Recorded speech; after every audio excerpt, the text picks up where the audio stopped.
Yeah, that's me, Plankton. You probably recognize me as owner of the Chum Bucket, Bikini Bottom's favorite chum dining establishment. You may be wondering why I'm sitting on a jelly bean and how I got into this disgusting mess. Well, don't worry, I'm gonna tell you. And you will pay attention. Before I begin, I recommend you keep an eye out for other jelly beans in my tale of woe and pick them up when you see them. I sure wish I had. So where was I? Oh yeah, the beginning. Now pay attention. I don't like to repeat myself. Ahem.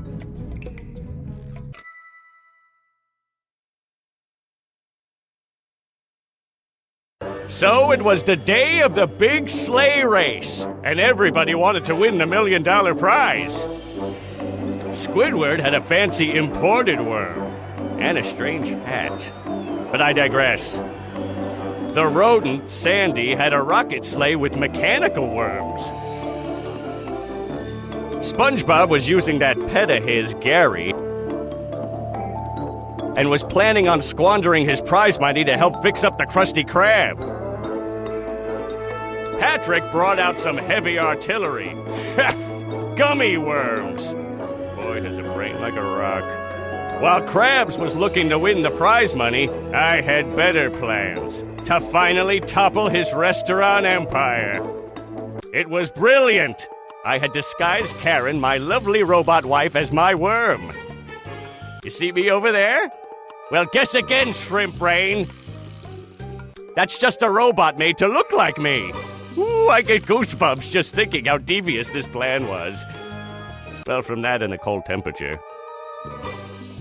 Robot me was there to distract everybody, while real me went to steal the Krabby Patty recipe once and for all. But we'll talk about that in a minute.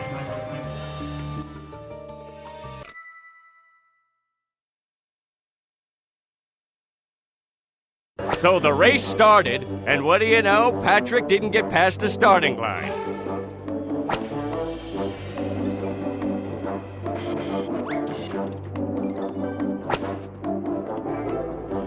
I still don't understand why that seaweed head thought gummy worms would work.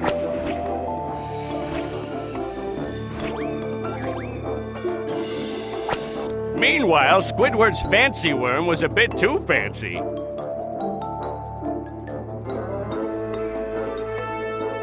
He took a tea break, and Squidward moved on by foot, or shall I say feet. That is, until he found himself frozen in a block of ice. Now he's a real blockhead. Fishbowl Head got a bowl full of snow when her big idea malfunctioned. And good old Krabsy was too stingy to feed his worms, so they decided to turn him into lunch meat. Now that's what I call a Krabby Patty. So in the end, SpongeBob picked up every one of them and they continued the race all together.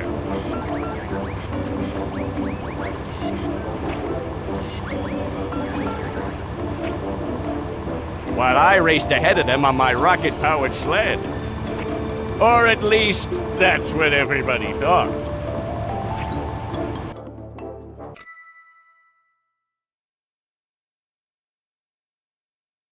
While everybody in Bikini Bottom was distracted by the race, the real me was over at the Krusty Krab, where I was finally gonna get my hands on the Krabby Patty secret formula.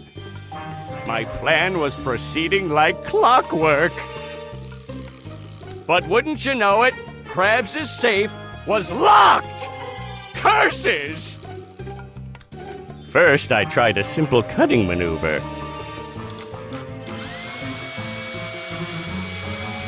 Okay, this called for more firepower!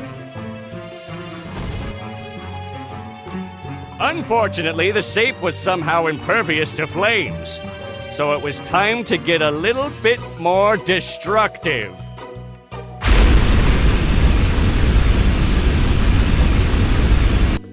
The safe was proving to be a real pain in the tail fin.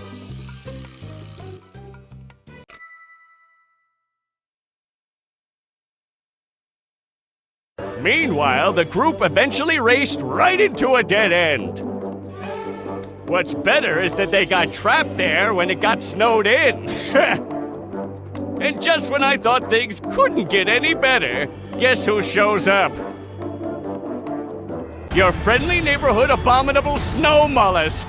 Isn't this great? You can't make this stuff up. In a strange turn, Pinky actually had a usable idea. He threw one of his jelly worms at the mollusk, and they were able to get away, at least for now.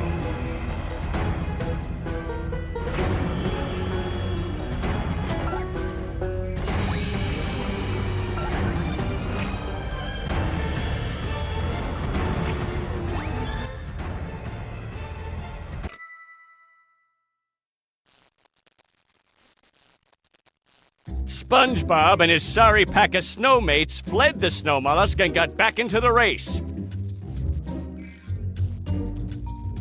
This is where my plan began to, how shall I put this, crumble! Along with the now frozen yet still handsome robot me. My wife, Karen, was a little moody because she was freezing her CPU off in that frozen tundra. So she spills the beans on my whole brilliant Krabby Patty formula-stealing plan. My own wife! Next thing you know, they're all back in that blasted barnacle brain, SpongeBob sled, and heading back to Bikini Bottom to try to foil my plans.